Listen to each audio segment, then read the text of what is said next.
রহমান রহিম আল্লাহ তাআলা নামে শুরু করছি।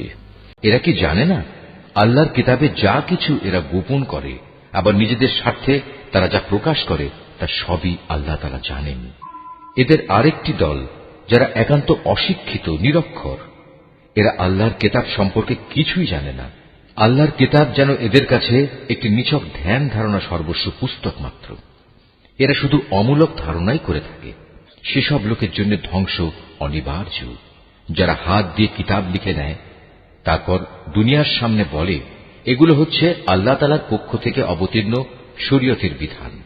তাদের উদ্দেশ্য হচ্ছে যেন তা দিয়ে দুনিয়ার কিছু স্বার্থ তারা কিনে নিতে পারে। অতঃপর তাদের হাত যা কিছু রচনা করেছে তার জন্য তাদের ধ্বংস ও দুর্ভোগ, যা কিছু তারা উপার্জন করেছে তার জন্য তাদের দুর্ভোগ। নির্বোধ লোকেরা বলে জাহান্নামের আগুন কখনোই আমাদের স্পর্শ করবে না, একান্ত যদি করেও তা হবে নির্দিষ্ট কয়েকটা দিনের জন্য মাত্র।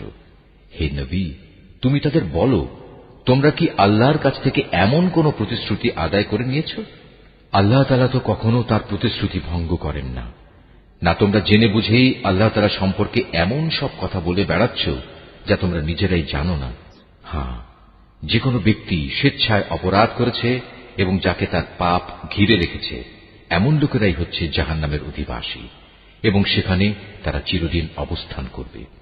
আবার যারাই আল্লাহর উপর ঈমান আনবে এবং ভালো কাজ করবে তারা বেহেশতবাসী হবে, তারা সেখানে চিরদিন থাকবে।